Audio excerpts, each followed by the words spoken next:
mtu mundu kweli todo wa mundu tutingehota. Kama ni sisi tuliulizwa tukufe kwa sababu ya mtu mwingine hatungeweza. Sio tu ni mundu asubirira. Kama yule ni mtu ameningilia hapa kuorekia anaachilia kwa hapo ngoja na ihati na ngoja na ihati ni urundo ni haka hasoni kwanza agonge mtu teke sasa ukiwewe mrahani na alafu achukue msalaba. Hivyo ni kumaanisha Yesu ile kazi alifanya hakuna mtu angeweza kuifanya. Uone kuwa wewe Yesu alutile doge au tumodoge atako. Na kwa hivyo siku ya leo tunashukuru Bwana kwa sababu ya kutupa mwanae Yesu. Na wote nitokote yaga ibindu akokuhe mwana wake akajitoa asulubishwe msalabani akerutera kwa bomora faili kwa niaba ya dhambi zetu. Leo ndo wamehia maito. Haleluya. Amen. Unajua zile dhambi kwa sababu tulizaliwa ndani ya dhambi. Na ndo tuasialio venye wamehia. Sababu wakati tulipokuwa tukizaliwa Adamu alikuwa tayari amefukuzwa, ametolewa ndani ya shamba la Edeni. Todo Adamu ni aliteto kwa ile waende. Kwa hivyo alituzaa kama uzao wa Adamu ulipatikana akiwa nje ya bustani la Edeni.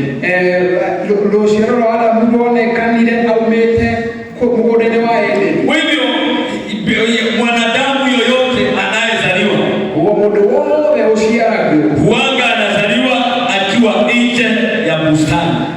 Asijarago aleja wa muda wa Edeni. Ndio keleka ile ni muda wake. Amen. Kwa hivyo hata kama utendi dhambi, unajua kuna watu wanasema mimi sikutaki sigara. Penda kukaa dikushagia digara. Sikichukui chochote cha wengine. Ndio kitu kia mudo. Mimi ninafanya mambo yangu yote. Yeye kama mudo mahomo. Mimi ninaenda kanisa. Yeye pia kanisa. Mimi ninafanyanga yale mambo yote ninafuatilia neno la Mungu. Maudo mahomo ndefuta kiukiaga. Lakini kama bado hujatakazwa na ile damu iliyomwagika msalabani. No tare rada bidii na kamera yaiti kile mudarafa. Bado unahesabiwa utenda dhambi. Utarabu umemwehia. Sababu damu iliyomwagika msalabani. Bado na kamera yaiti kile mudarafa ile. Siku ya leo ningependa tuangalie mambo machache. Mungu ndio tore maudo manini. Power of the cross. Nyawa mudarafa. Praise the Lord. Yaani zile nguvu zinapatikana kwa msalaba. Nyore yaonekaga mudarafa ile. Sababu nasikia Yesu wakati alipojitoa, todo hindile Yesu erutile. Wanadamu walikuwa wameteseka. Adoni baadhi nikita mwono. Unajua kabla ya Yesu kujitoa, Yesu aterutete. Unakumbuka ni wakati watu walipokuwa wanafanya dhambi.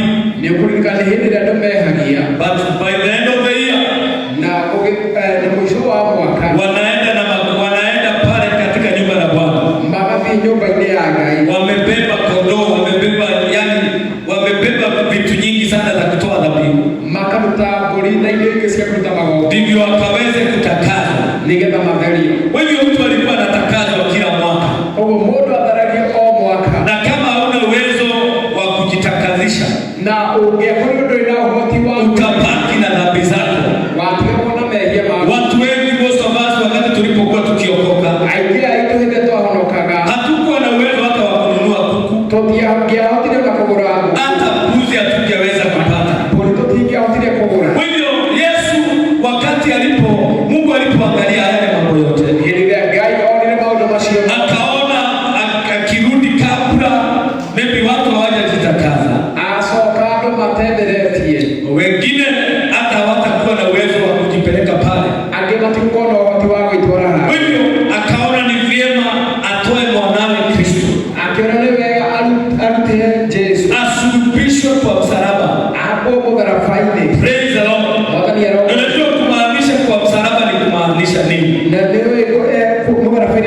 Ndivyo watu wote wamuone. Na watu wote wajue amesulubishwa. Na unajua kifo cha Yesu haikuwa kifo ya kawaida. Unajua wakati wa zamani wezi walikuwa wanasulubishwa msalabani. Hata wanaosoma Biblia unaelewa ya kwamba hata wakati Yesu aliposulubishwa pale, mkono wake wa kushoto kulikuwa na mwizi, mkono wa kulia kulikuwa na mwizi.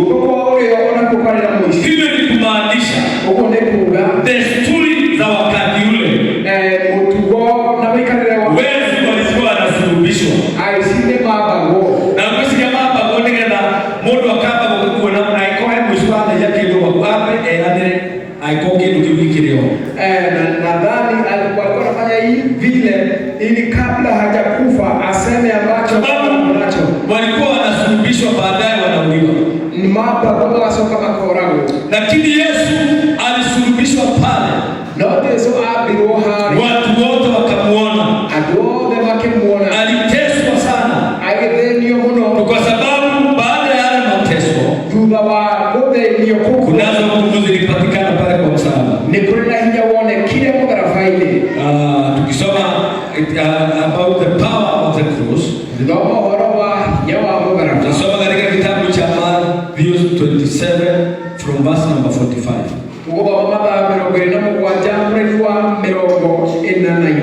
Alafu tutaona nguvu zinazopatikana pale msalabani.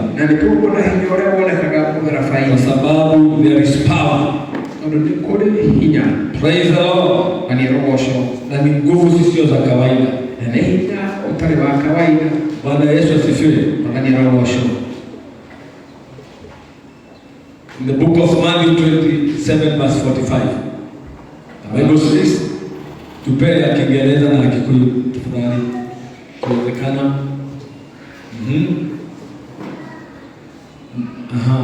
Tusome hiyo ya Kiingereza ya chini ili tunaenda haraka na sisi zote tukaweze kuelewa. Want to go? Now from the 6th hour until the 9th hour there was darkness over all the land. Praise the Lord. Amen. Wakati Yesu aliposulubishwa, Yesu abiwo. Hallelujah. Amen. Unajua walikuwa wanamsulubisha kwa sababu walikuwa wanajua, wanaona ni kama wameshindana sana. Mama bila makiona kaima hata muno. Na ile mama tu aliyomdharafaini. Na wakati walimpeleka msalabani, makimwomba wakamsulubisha. Kuna mtu mmoja hapa ningependa uelewe. Ndio mwingine umenye. Kwa sababu yeye hakuwa ameiba chochote. Todo da yeye kedo na kimwe. Hakuwa amekosea yoyote. Atile bodoro mwe ahiti. Ndivyo Mungu analeta tofauti. Nigenda gaitare hegora. Pale msalabani. Hali mudharafaini. Ati wakati walipomweka pale, hedera mambo ingine haya. Ati furuliwa ukigia ndugu. Nchi yote ikajaa giza. Kinyama tena. Hadi masaa ya saa. Yaani hayo masaa yote. Mabaa masio mo. Kulikuwa ni mchana. Kwa mwenye. Praise the Lord. Waliroho. Na hita ni mambo hapo. Walimsulubisha saa 6. Nona kinyama tena. Lakini kutoka saa 6 hadi saa 9 furuliwa ukigia ndugu. Nchi yote ikajaa giza. Hiyo ni masaa ngapi? Masaa maigana. Praise the Lord. Amen. Hayo masaa yote watu walianza kuulizana, kwani kumekuwa namna gani? Adoma keurani ya kaimradhi yake. Waliomsulubisha wakaona huyu sio mtu wa kawaida. Ale mambo abile makina modo tu wa kawaida. Yaani hata wale wote walikuwa wanasema asulubishwe. Makiwa alikuwa ale abo. Magikana duma ile. Wakakaa kwa giza. Mara matatu. Kwa masaa matatu. Wakakana dakika kama 10. Magisije ile modo alikuwa tayari. Wakadhani anayekanata ile bila madira. Dakika 30 zikaisha. Dakika ile misali moja likaisha. Wesilia magenda meteorologist wakatafuta ambao wana ujuzi wa kwa sababu wakiangalia masaa mambo yamebadilika. Wakaanza kuuliza, mbona hamtuambia giza ita?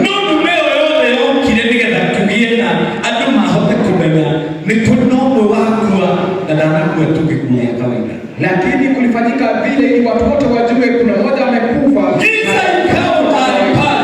Ukiingia na duma. Praise the Lord. Angalia gosho. Sababu Mungu alikuwa anataka watu wote wajue katika dunia.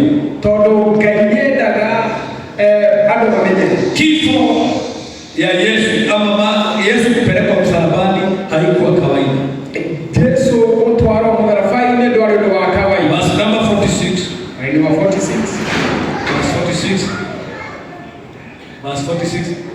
And about the 9th hour, Jesus cried out with a loud voice, saying, Eli, Lama Sabachthani. That is my my God, why have you forsaken me? Praise the Lord.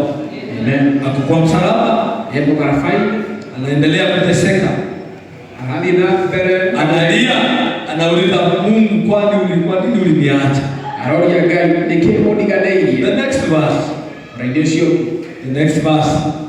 One to tusome akigenza pamoja. Want to go? Some of those who stood there, when they heard that, said, this man is calling for Elijah. Hallelujah. Maikwa Eli magisiria mundu ule Elijah aleta. The next verse. Na tusome tu kwa sauti. Want to go?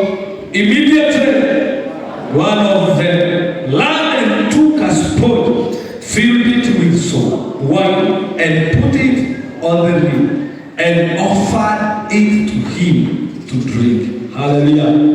Waliposikia vile analia, mmoja akakimbia akatafuta dhiki. Akaja akamweka kwa kinywa chake. The next verse. The last said, want to go. The last said, let him alone. Let us see if Elijah will come to save him. Praise the Lord. The next verse. Wacha tuone kama Elijah atakuja. Tusome tu kwa nguvu. And Jesus cried out again with a loud voice and lifted up his spirit. The next verse. Tupende hiyo ingine. Tunasoma tu kwa pamoja. Then behold, the field of the temple was torn into two from top to the bottom, and the earthquake and the Lord were split. Next one, verse number 52. Want to go? The grave were open, and many bodies of the sick who had fallen asleep were rising. The next verse. And coming out of the grave after his resurrection, they went into the holy city and appeared to many. The next verse. So when the centurion and those with him who were guarding Jesus saw the earthquake and the things that had happened, they feared greatly, saying, truly, this was the Son of God. Praise the Lord. Amen. Sasa hapo nataka usikilie hapo. This is the Son of God. The Son of God. Najua there is difference between wale wetu wengine. Kwenda borani na aishiria. Even those things hatuwajui kwa majina. Na sisi tutikama menya na mariti. Lakini tunawajua ni wezi. Ndio tunamenya mali aisi. Lakini mwana wa Mungu aliposulubishwa pale. Na mwana wa gaihedere abi. Hata kama walikuwa wanamudhi haki. Tunajua ya kwamba alikuwa ni mwana wa Mungu. Ningependa tukaweze kuangalia mambo machache yaliyofanyika pale msalabani. Power of the cross. Number one, it brings forgiveness and cleanness of the sin.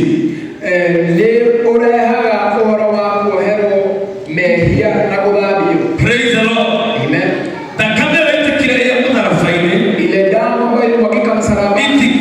It brings forgiveness and cleanness of the sin. Romans chapter number 8 verse number Romans 5:8. Romans chapter 5 verse number 8. Sababu wakati hiyo damu iliyomwagika pale kwa msalaba, wakati Yesu aliposulubishwa, unajua madhambi zetu kupitia hiyo damu zikatakasika. Romans 8:5 verse number 8. Want to go ya Kiingereza? But God demonstrated his own love to us in that while we were still sinners, Christ died for us. Todo mena Gikuyu? No. Gaimio na niye ule atwendete. Niodo ehia Kristo angekuwa mdharafaini. Amen. Praise the Lord. Wewe ni kumaanisha ubone kuga sisi zote tulizaliwa tukiwa watenda dhambi. Ibode twasiarirwo turi ehia. Tulizaliwa ndani ya dhambi. Twasiarirwo turi ehia. Na ni tondu wangu wale. Na kwa sababu ya hayo, Gayeni tuende mno. Mungu akatupenda. Akinena Yesu akiwa mdharafaini. Akampatiana Yesu akasulubiwa msalabani. Wakati aliposulubishwa pale, Endele abiro alisulubishwa kwa niaba ya dhambi zako. Amen. Abiro ndio amehia maku. Praise the Lord. Wewe tunapotazama kwa msalaba, kwa tukirana mdharafaini. yaani tunapoona damu inayotiririka pale, tunataka mere ya ekite kia mdharafaini. tunatakazwa tunapokiri dhambi zetu. Tunapokiri dhambi zetu, tunatakazika. Nitoberaga. 2 Corinthians chapter 5 verse 21. Akorintho wa kere idaro murenge wa 21. 2 Corinthians chapter number 2 Corinthians 5:21. Akorintho wa kere idaro 21. 2 Corinthians 5:21. Tukusomea tu yangu 2 Corinthians 5:21. The Bible says, "For he has made him to be sin for us, who knew no sin, that we might be made the righteousness of God in him." Praise the Lord. Amen. For he had made him to be sin for us. Praise the Lord. Amen. Alifanyika kuwa mwenye dhambi, ambaye hakuwa na dhambi, ili kupitia yeye kuwa mwenye dhambi sisi tuwe watakatifu. Amen. Sema mimi mtu wa Mungu. Yaani mtu ambaye hakuwa na dhambi yoyote. Akafanyika mwenye dhambi, akasulubiwa. Akawekwa pale msalabani.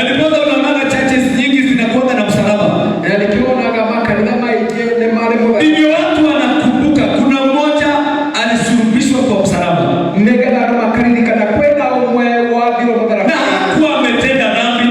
Na dare na mehia. Ndiposa wakati utakapotukubali negala rogete kera. Ito mbona angiohewa mehia takinamo. Sababu mtu hawezi samehewa dhambi kama hana dhambi. Praise the Lord. Angalia washo. Anaogisia leo hata uzaliwe wapi. As long as wewe ni mwanadamu.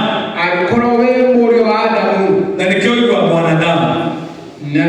Praise the Lord. Binadamu. Sisi zote tumetoka kwa Adamu. Ibuone tumete kwa Adamu. Ndivyo tukaweze kurejeshwa katika shamba.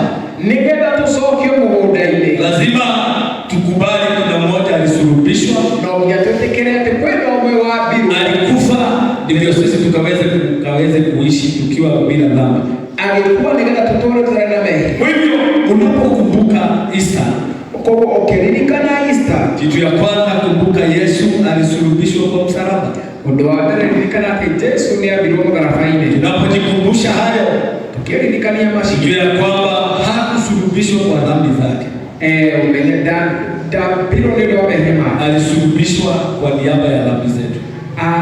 Biru ndio amehema. Kwa hivyo hata kama uko katika ibada ya siku ya leo, anakikorobe ibada ile itumo. Na bado hujakubali Yesu. Na ndio unapotekera Yesu. Kabla tumalizie ibada hii, tutaendelea ibada hii. Jua ya kwamba Yesu alisulubishwa msalabani. Meyate Yesu ni abiru mdharafaini. Na ujue ya kwamba dhambi sio kuvuta sigara. Ndio mwenye mehia tukuhusia sigara. Dhambi sio kunywa pombe. Mehia tukunywa johi. Dhambi sio usherati.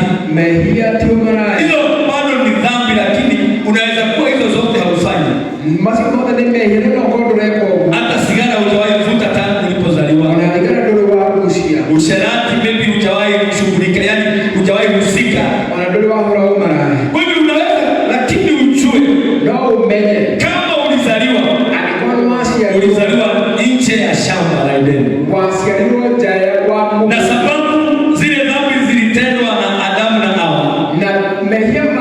Yesu alijitoa akasulubishwa msalabani kwa sababu ya zile dhambi.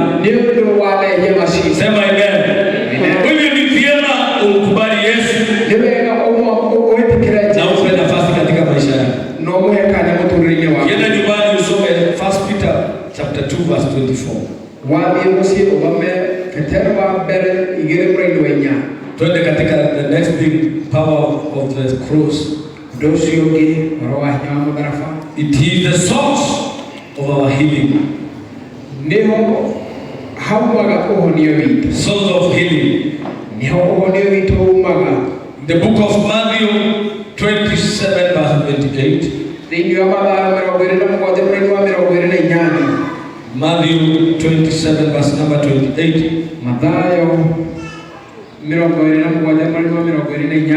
Hallelujah. Amen. The Bible says, and they striped him and put a scarlet robe on him. Igesoka tupetu hiyo. Usiruke kwanza 28. Igesoka ikimuta nguo yake, ikimwekea nguo juu. Praise the Lord. Najua yani walimcharaza viboko, makimohora, wakatoa mavazi yake, makimurta ngozi yake. Najua those stripes he was striped akihoro ifoko. Najua alicharaza zile viboko zote kwa sababu ya magonjwa yote. Ahoro ifoko Yesu yote ndio amerejea. That night stripe akihoro ifoko mirongo itatu na kenda. Soma Isaiah 53 verse 5. Ungevama Isaiah mirongo 5:3. Hiyo tutasoma kama tumesimama na tuopo matoro wamete. Simama tuko miguu yako. Tupe Isaiah 53 verse number 5. Kama utaweza tu kusimama, rogama tu na maguru yako. Simama kwa miguu yako. Isaiah 53 verse number 5. Wanaosio kimuhutia kule pasta hiyo rogame. Hallelujah. Amen. Isaiah chapter number 53 verse 5. Tutasoma zote pamoja. Ya Kiingereza want to go. Want to go, but he was wounded for our transgression. He was bruised for our iniquities. Then chastisement for our peace was upon him, and by his stripes we are healed.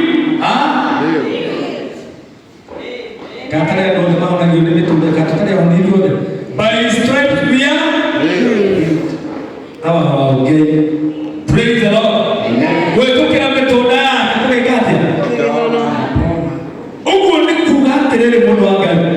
Hivyo ni kusema Yesu akiapomoka na faideli. Yesu akisulubiwa msalabani. Hapa uo pia tuonokie. Alisulubiwa kwanza atuokoe. Number 2, asoke atuhonagie ili atwaro. Jambo la pili, atuponye wakati tunagojeka.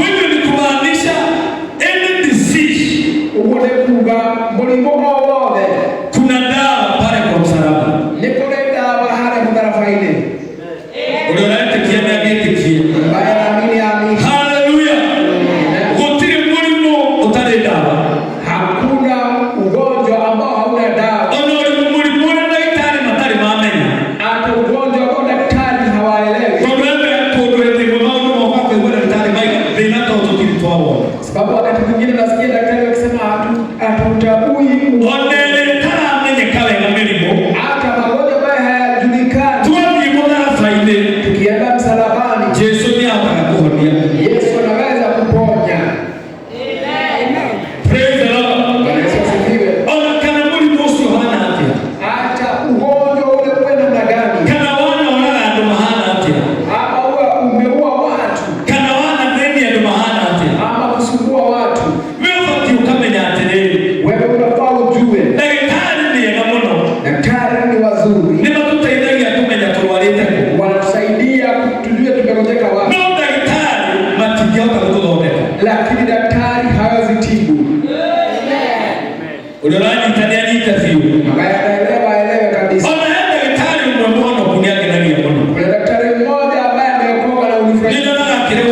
Nona akiwa mbona gani?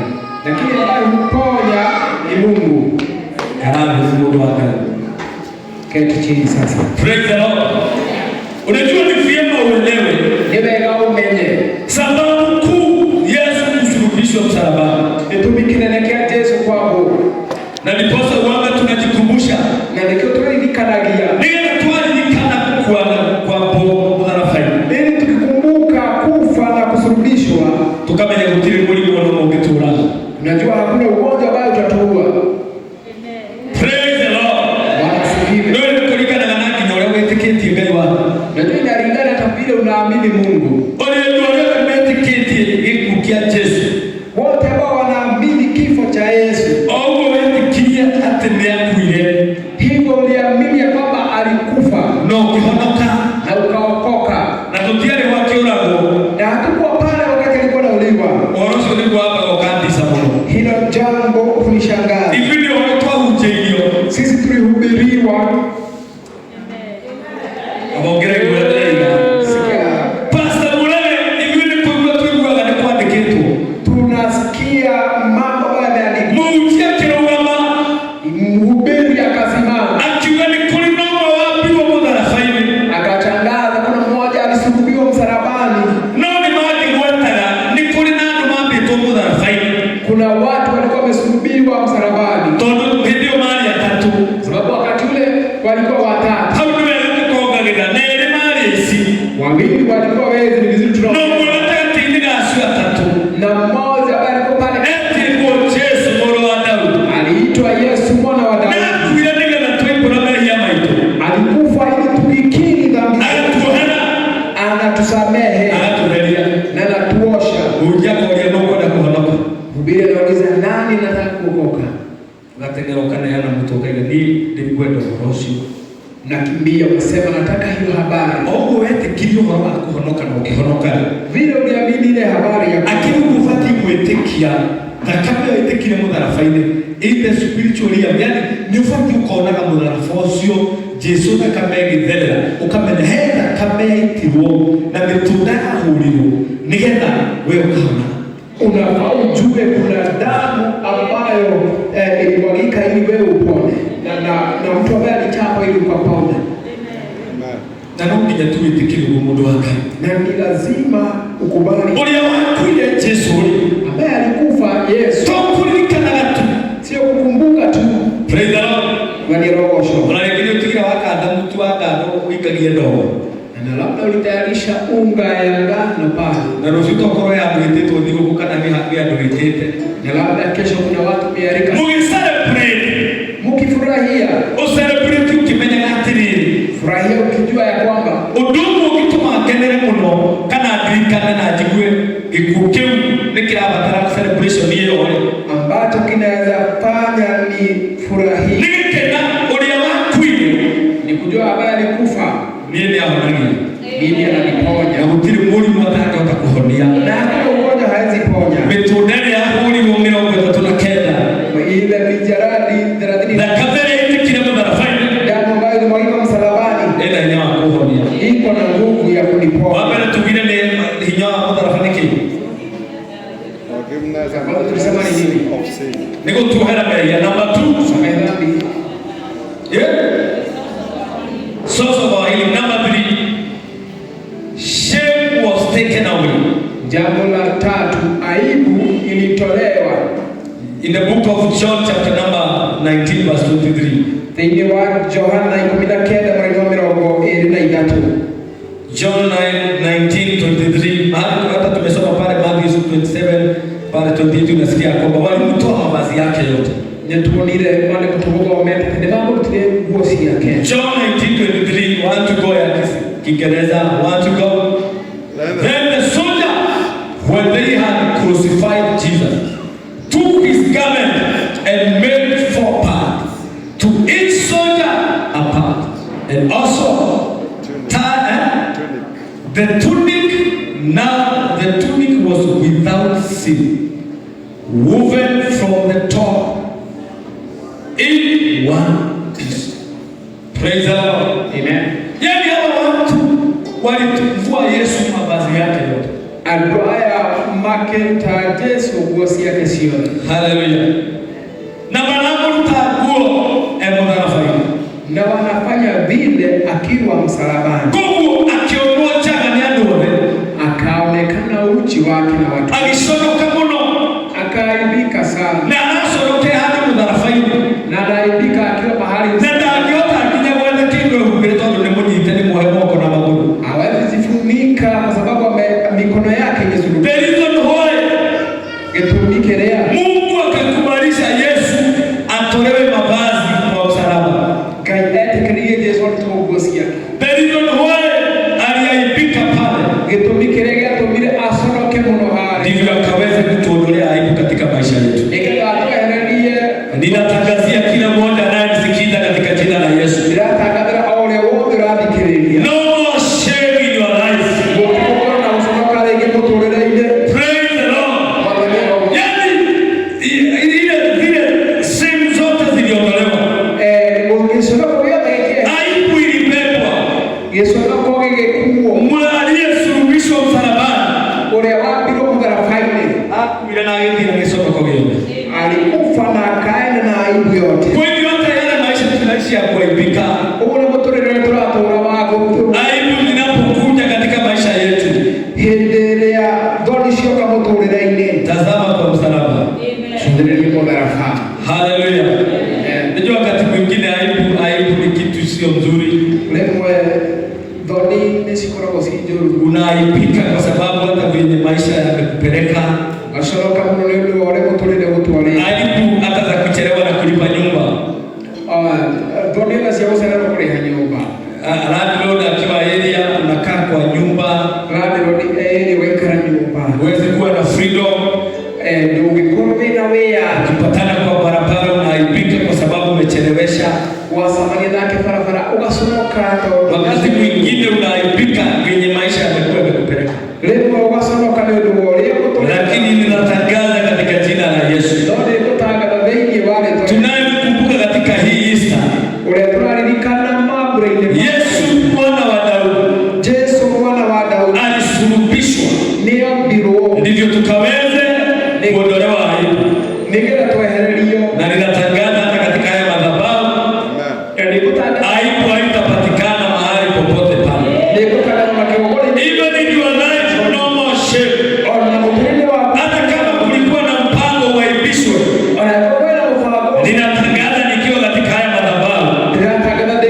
Hautaaibika. Hautaaibika. Katika jina la Yesu Kristo.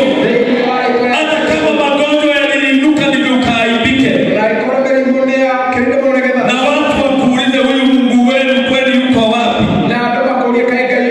Ninasimama hapa nikitangaza hakuna kuaibika.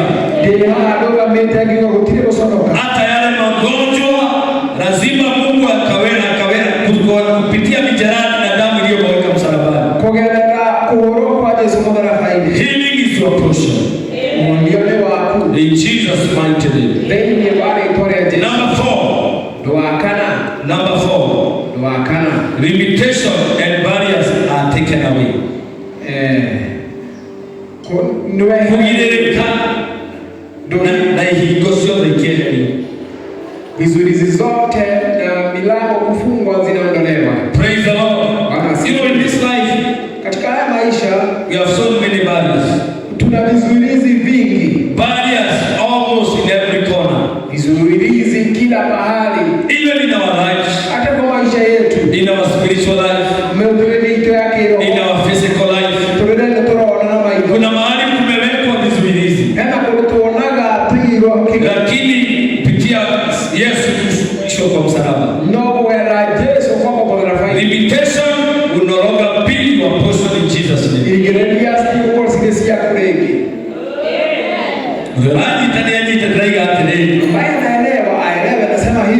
Kugirika kipati ya mtuli wa kuvili wale kwa. Sio sehemu ya maisha yako. Hautazuilika. Hautawekewa mipaka. Mahali wengine hawakupita. Katika hiyo familia. Ninatangaza wewe ukaweze kupita. Walikosa kupita kwa sababu maybe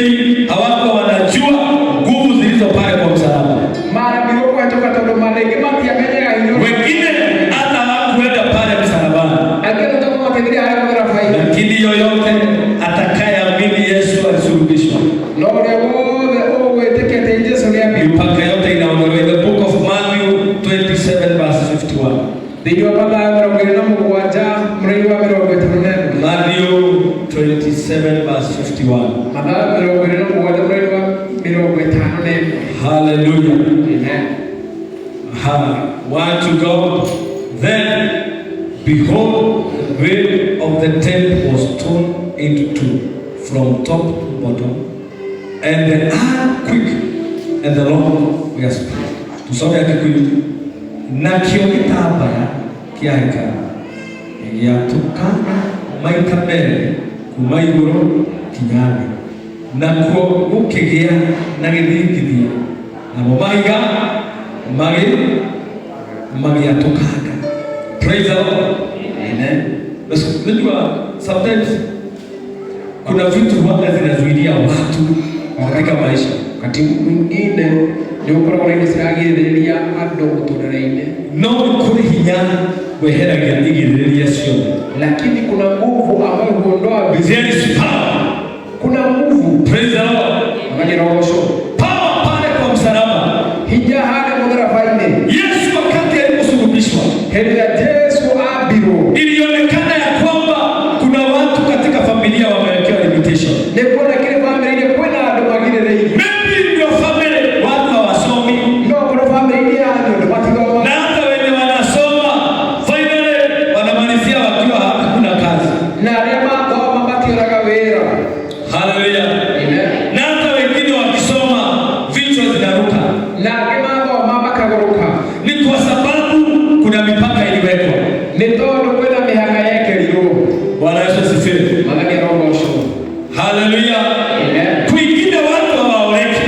Kuongea ndo matihikaga.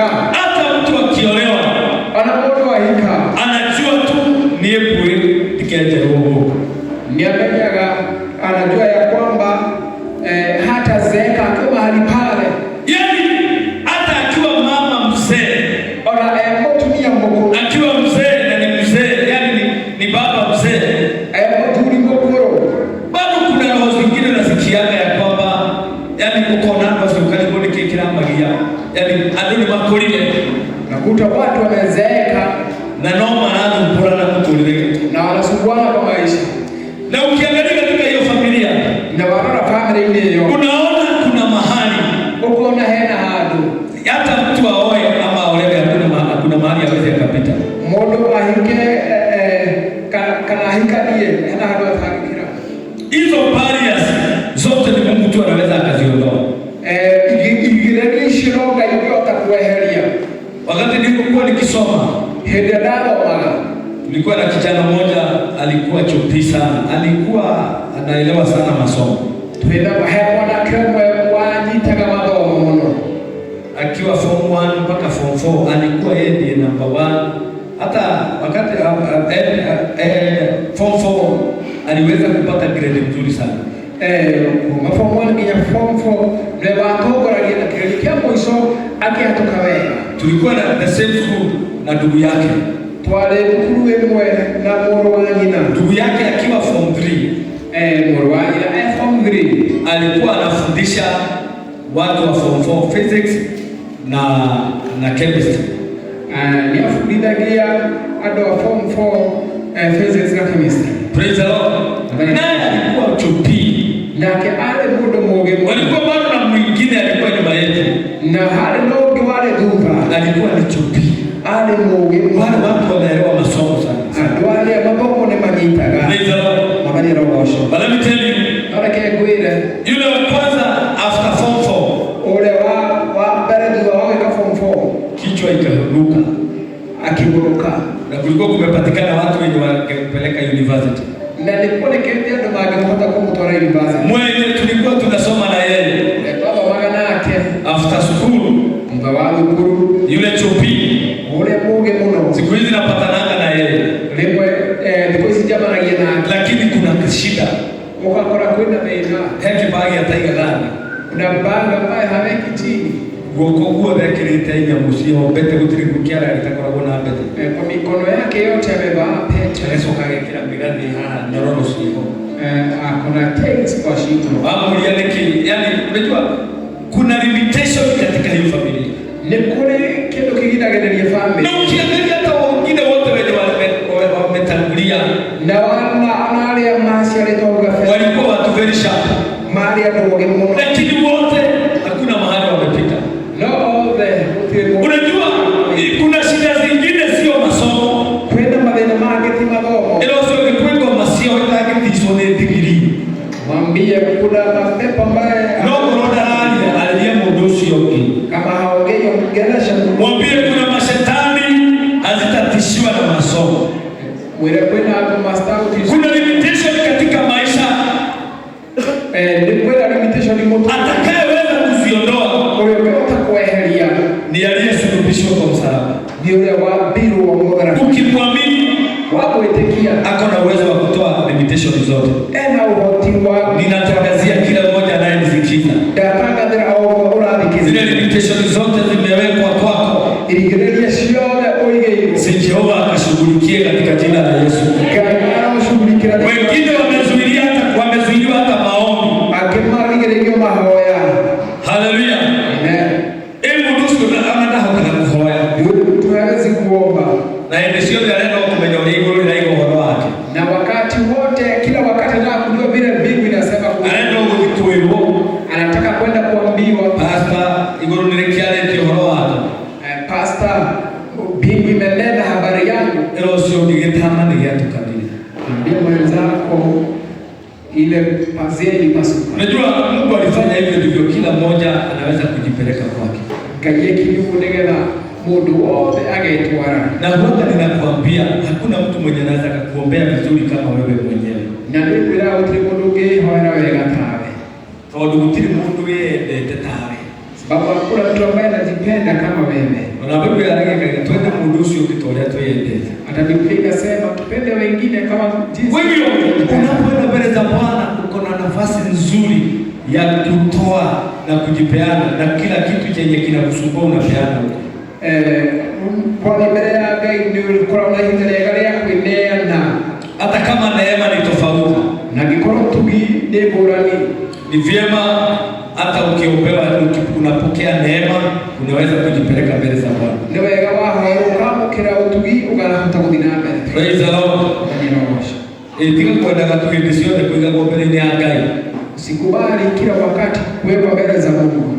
Na wewe utakuiga mbele ni Ngai. Atajifunza kwenda mbele za Mungu. Nyongeraji tamundo wa Ngai.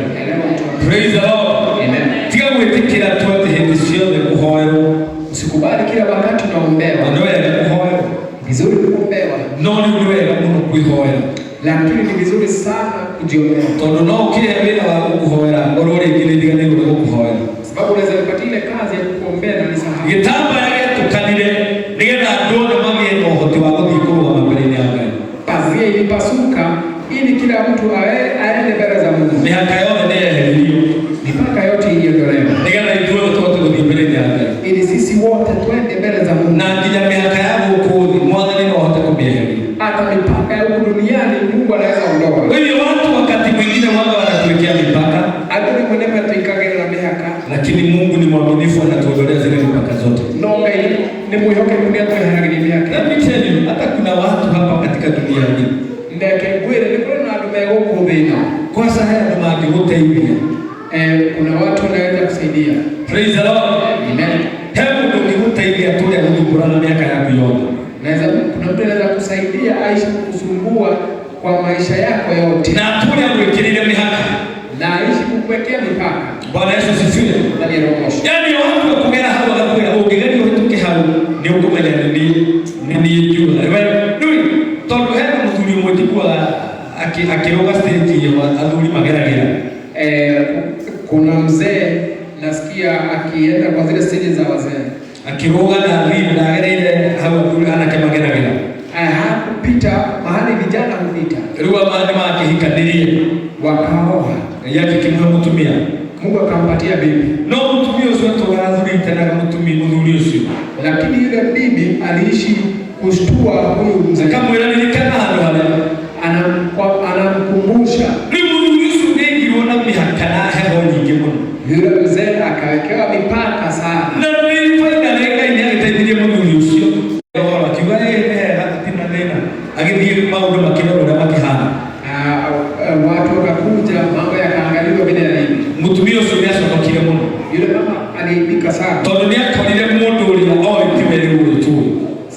aliona sasa sie ni vyema uelewe ni wega umenye limitation ni wanatuwekagireo ni maundu kana ando na watu wengine. Vizuizi vingine tunawekewa na watu. No mwanzani ni atoa ile limitation sio.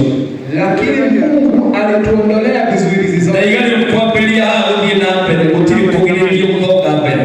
Nasema kuanzia sasa hakuna kuzuiliwa. Praise the Lord. Na ndio kwa kagai na Mungu ndio wakili mtafanya. Lakini vizuri kumtumainia Mungu. Na ndio atutaidhie ukijahalia afagile tubaki. Ili atusaidie kufika mahali amepanga. Unajua kuna watu wengi sana wamefika kaburini. Kwenda wengine wao kabla hawajaingia katika hatima zao. Makana ingira haya kwa sababu walizuiliwa. Ni tondo ni ona ni kama na kanini kahi kukio. Wengine ni mlango kidogo ilifunguka. Kauduka kwa kihani bali mtolelo hapa. Hilo jambo ikawa ni kizuizi. Akidimila Mungu onile. Wengine walipata kazi. Wewe usitwe kabali ya mtolelo. Ile kazi ikawa ni kizuizi. Mungu analala kihoya. Mtu ambaye alikuwa analala akiomba. Mungu take komileta hoya.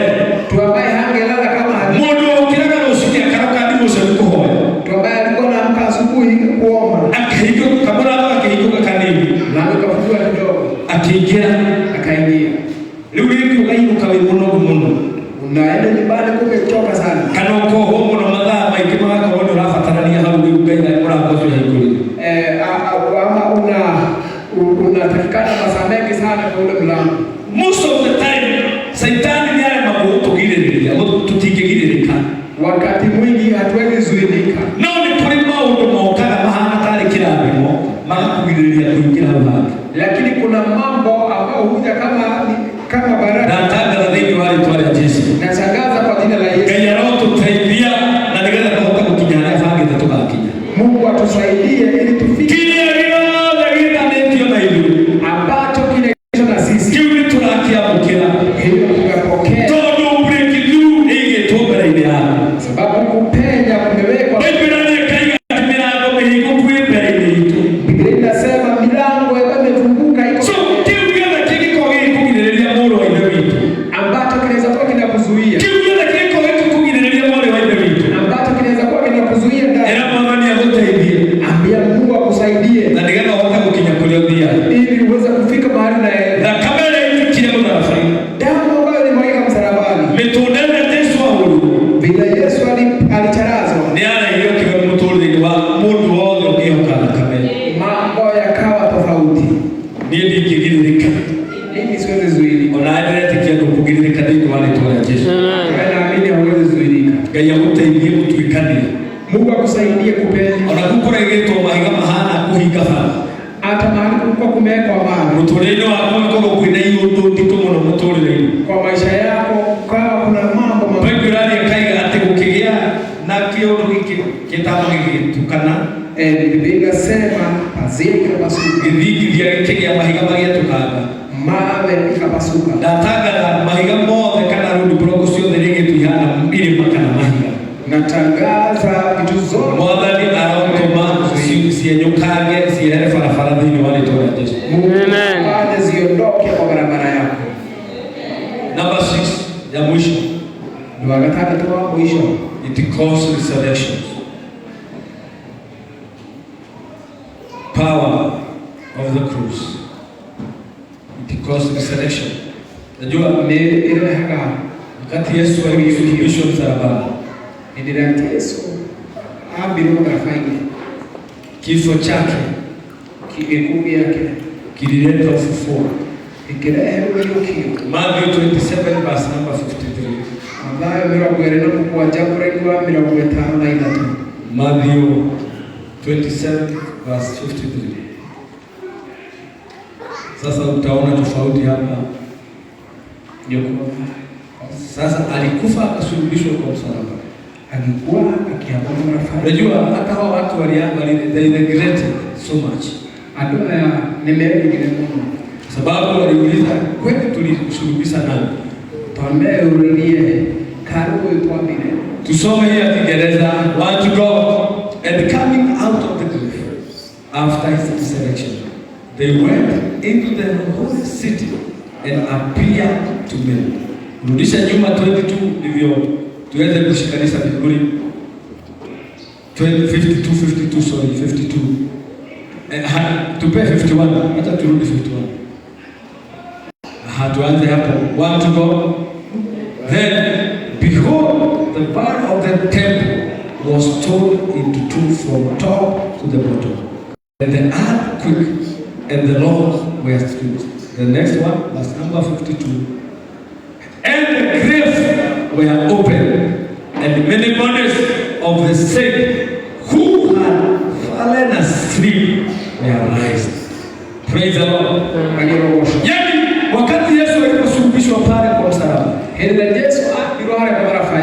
hallelujah. Ati instead iwe ni kifo tu ya kawaida. Hiyo impact ikaikia kwa makaburi. Wale watu wote walikuwa wamekufa. Praise the Lord. The saint. Sio wakora. Wale watu walikuwa wanamwamini Mungu. Ati walitolewa kwa kaburi. Makisomo makiabelia kusomoka. Wakaanza kutoka. Baadaye walianza kutembea kwa miguu zao. Nini kumaanisha nini? Tunapoamini Yesu alisulubishwa kwa msalaba, hata kama kuna mambo yalikuwa yamekufa katika maisha yetu, tukikubali kuna mmoja alisulubishwa kwa niaba yetu, maono sio na hata kuliokadhi wale toa Yesu. Hata kama kuna mambo Mungu alikuwa ameweka katika hiyo familia, kuna baraka zilikuwa zimeachiliwa, lakini wale watu wenye walikuwa hauko, wenye walitangulia, hawakuweza kuzipokea, hawakuwa na ufunuo. Sisi tuko na ile ufunuo ya kwamba kwa sababu Yesu alisulubishwa kwa msalaba,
Mungu ataweza kufufua yote.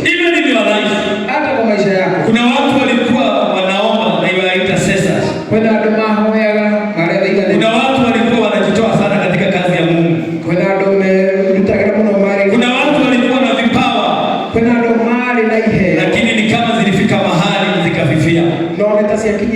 Niko hapa nitangaze, tunapokumbuka kifo, kufa na kusulubishwa msalabani kwa Yesu, Yehova anaweza rejesha zile baraka zote. Anaweza kufufua maombi. Anaweza akafufua hiyo biashara. Anaweza akafufua hiyo ndoa. Anaweza akafufua huo utajiri. Sababu wako na uwezo.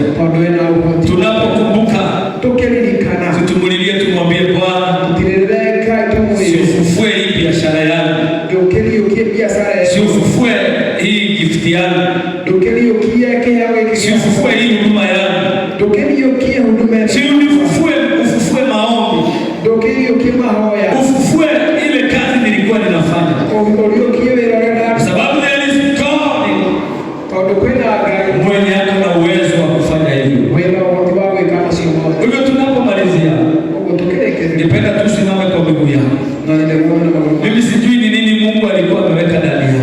Sijui ni kingine kinachotakiwa. Sijui ni kingine unaenda Ngai aliyoki.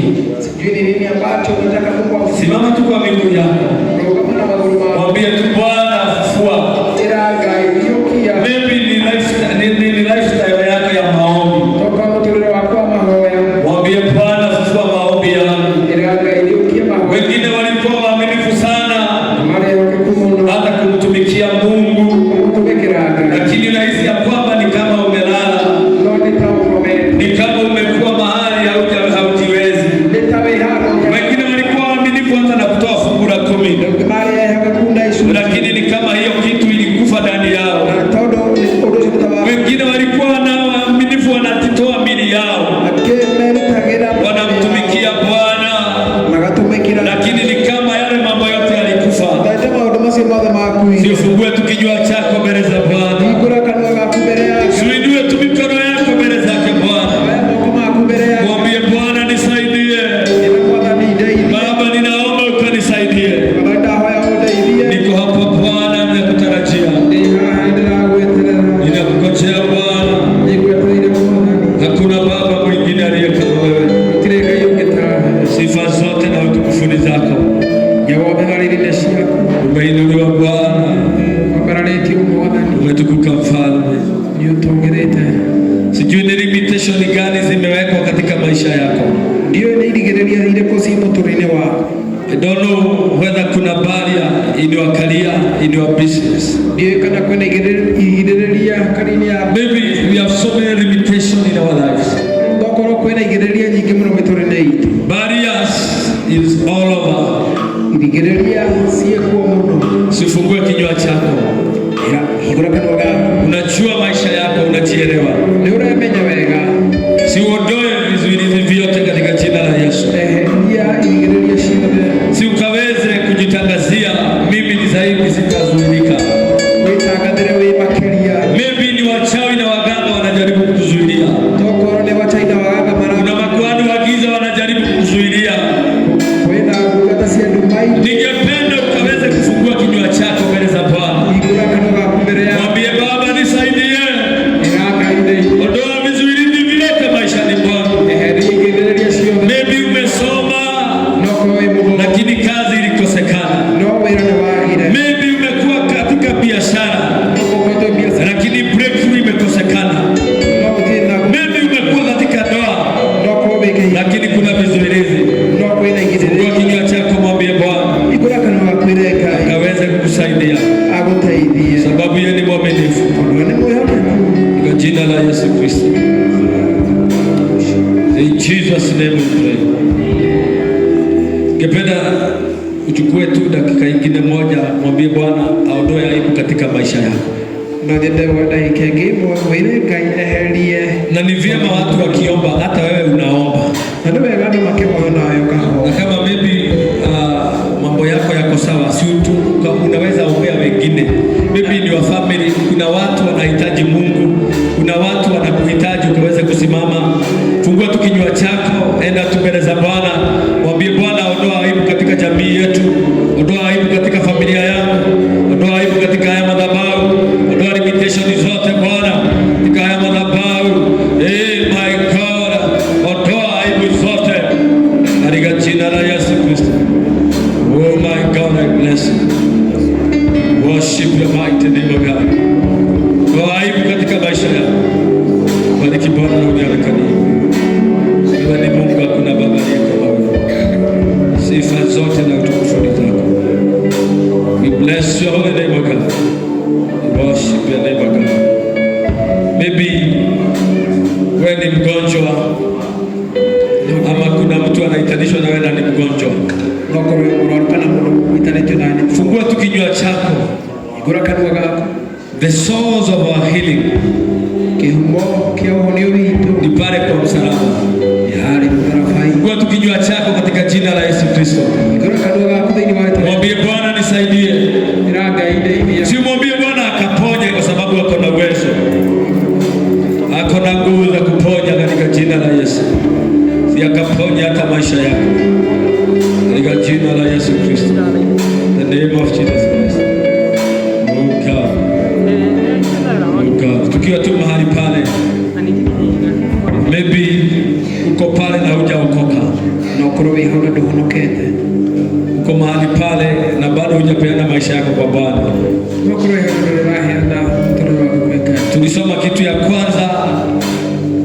mambo na kuokoka na kusamehewa dhambi. Wengine wote kama tumeinamisha nyuso zetu, uko pale na hujaokoka, uko pale na kwa sababu Yesu alisulubishwa msalabani akatusamehe dhambi.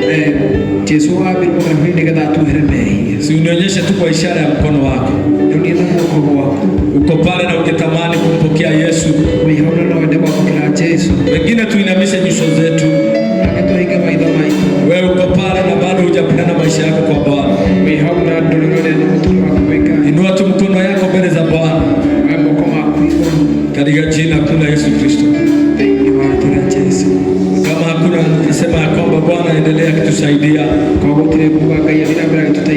Kama sisi zote tumeokolewa na Bwana ametusamehea dhambi. Ninajua ya kwamba Mungu aendelea kitenda mambo yasiyo ya kawaida maishani mwetu. Bwana aendelea akionekana, aendelee akijidhihirisha katika maisha ya kila mmoja wetu. Baba, katika jina la Yesu nakabidhi watumishi wako mikononi mwako. Ninaombea neema na kibali chako. Kaweze kuwasaidia, kaweze kuwasimamisha, ukaweze kuwapigania vita zote. Mahali adui amekuwa akijaribu kuwarudisha nyuma, ninakataa katika jina la Yesu. I speak the power of God upon your people. Bwana, ninatangaza nguvu za msalaba zikatawale kwa kila mmoja wetu. Wagonjwa wote wakapokea uponyaji. Walio chini Bwana ukawainue. Wenye hawana mwelekeo wakapata mwelekeo. Kuanzia sasa kusonga mbele, tunaamini ya kwamba wewe ni Mungu. Umeinuliwa na umetukuka. Yoyote aliye katika ibada hii ya siku ya leo na ako na hitaji, uinue tu mkono wako wa kulia mbele za Bwana tunapoomba. Uko na hitaji, you have a need, you have a special need. Inua tu mkono wako tukaweze kuamini Bwana pamoja. Baba, katika jina la Yesu, nakushukuru kwa sababu kuna mikono imeinuliwa mbele zako. Watumishi wako wakiwa na hitaji, kaweze kuwasaidia, kaweze kuonekania, kaweze kuwapigania vita zote. Adui anayejaribu kuinuka kinyume na maisha yao, ninatangaza asipate nafasi. Ponya Bwana, huu mwili ukapate nguvu mpya.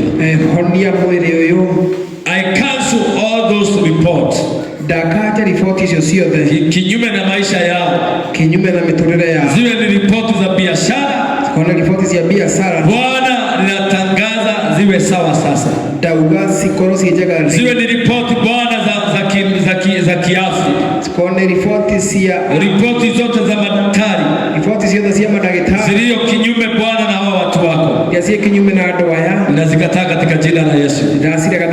Ninatangaza neema na kibali chako. Ninatangaza nguvu zako Bwana, kaweze kuonekana, ukaweze kutawala katika hali zote. Ingilia Bwana, mahali kunahitajika breakthrough ya kiroho, ninaachilia hiyo breakthrough maishani mwa watu wako. Mahali kunahitajika breakthrough ya kifedha, ninatangaza ikapatikane katika jina la Yesu. Breakthrough kwa biashara, ikapatikane. Tawala Bwana na ukatende maajabu. Katika jina la Baba, la Mwana, na Roho Mtakatifu tunaomba. Tumpe Yesu sadaka nzuri ya makofi. Tumshangilie Yesu kwa makofi ya kiroho. Praise the Lord. Amen. Wewe Bwana aweze kuwabariki na kuwatenda mema. Tunaweza chukua viketi vyetu. Mungu awabariki sana. Na sasa ningependa tukaweze kutoa matoleo yetu. neno turuta indo citu tukaweze kuingia katika hiyo session nyingine ndio tukire undo ucioke. Naamini ya kwamba Bwana atatubariki katika jina la Yesu. Nijoke nyago turathi mathaini wa rĩtwa rĩa Yesu. Tunapoendelea kujitayarisha, maybe it's your first time kuhudhuria ibada katika mahali hapa, toko nita rĩa kuria mbere gukorwo wi hamwe na ithuĩ. Tunapenda wageni sana na nitwendete ageni muno, na hata it's your first time na nimemuona Deaconess Catherine mahali pale. Situmpe Yesu sadaka mzuri ya makofi. Amen, amen. Deaconess Catherine, naweza tu kuja tu. Okay. Na kama wewe ni mgeni, nionyeshe tu kwa ishara ya mkono. Nionyeshe tu kwa ishara ya mkono. Inua tu mkono wako vizuri. Amen. Tuko na wageni. Mungu awabariki sana na awatende mema. Wageni tunawapenda sana.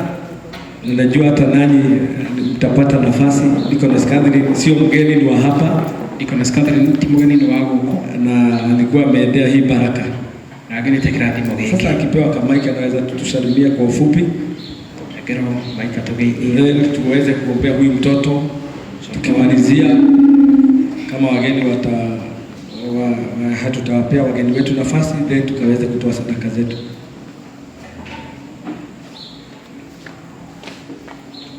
Amen. Catherine, karibu sana. Welcome back. Yeah. Bwana asifiwe. Amen.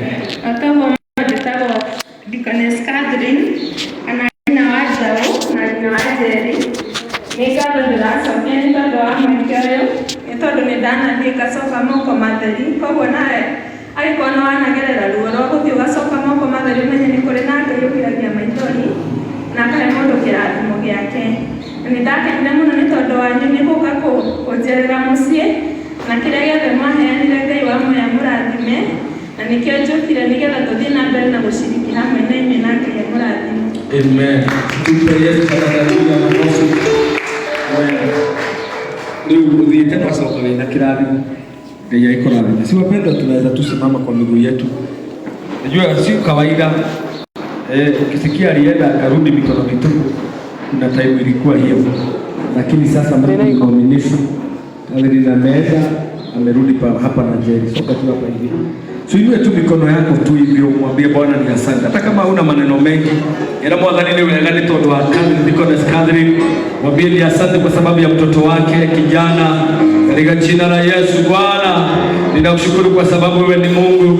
Hakuna baba mwingine aliye kama wewe. Sifa zote na utukufu ni zako. I bless your holy name, O God. I worship your mighty name, O dear Lord. In the mighty name of Jesus Christ. Chukue na asha nyuma ya Catherine katika jina la Yesu Kristo. In the mighty name of Jesus Christ. La pashaka tapagana na moyana. I worship your mighty name, O God. In the name of Jesus Christ. Bwana, tunakushukuru. Tunasema ni asante. Hakuna Mungu aliye kama wewe Bwana. Sifa zote na utukufu ni zako. Ninakushukuru kwa sababu ya huyu mtoto. Umepeana baraka katika hii familia. Mtumishi wako alienda nyumbani, Bwana amerejea na mtoto msichana. Ninakushukuru Bwana. Tunapokea huyu mtoto katika nyumba hii inayoitanishwa na jina lako. Tunakataa mipango yote ya shetani. Tunabomoa kazi yote na mipaka yote iliyowekwa kinyume. Huyu mtoto amebarikiwa, Catherine amebarikiwa. Hii familia yote ninainenea baraka. Ninamwombea huyu mtoto Bwana, aendelee kumsaidia. Aendelee Bwana kukua akiwa mikononi mwako pamoja na wazazi wake. Walinde na ukawasaidie. Hatima ya huyu mtoto imo mikononi mwako. Uweze kumsaidia na kumwonekania. Mitego yote ninategua. Ninatangazia huyu mtoto Bwana, afya njema, nguvu zako na uwezo wako juu ya maisha yake. Magonjwa hayatamuona, majali hazitamuona. Huyu mtoto amebarikiwa. Hii familia yote na ukabidhi mikononi mwako. Ibariki Bwana na ukaisimamishe. Katika jina la Baba na Mwana na Roho Mtakatifu tunaomba. Amen. God bless you. Bwana awabariki sana. Bwana awabariki sana. Awatende. God bless you. Bwana awabariki sana. God bless you. Bwana awabariki sana. Situwape wageni wetu tu dakika moja, kama ni wageni wametembelea na uko na uwezo tu, ungependa tu kusalimia tu. Unaweza tu Kuja tujue tu jina lako. Ukai tu tuwapigie wageni wetu makofi mazuri wanapokuja. Amen. Watusalimie tu hivyo. Nasimameni tu hapa hivi tusalimie. Ndio mmetoka wapi na tunawapenda wageni sana. Karibuni sana. Asante. Bwana asifiwe. Mari tualita kubudia. Kipo. Na juge ndio na nimeona nimebarikiwa kutoka kwenda. Na kutoka kwenda ndio kutirigara. Na ndio kaka ni kutoka kwenda ndio nata ndio kaliki na ligi. Ndio tunapata.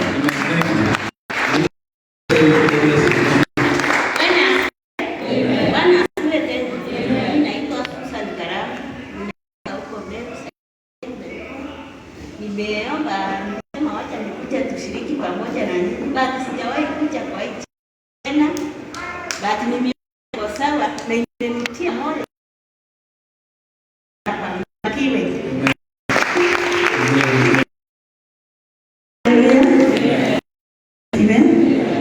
Sema na mimi naitwa Lucy ama Mama Moses.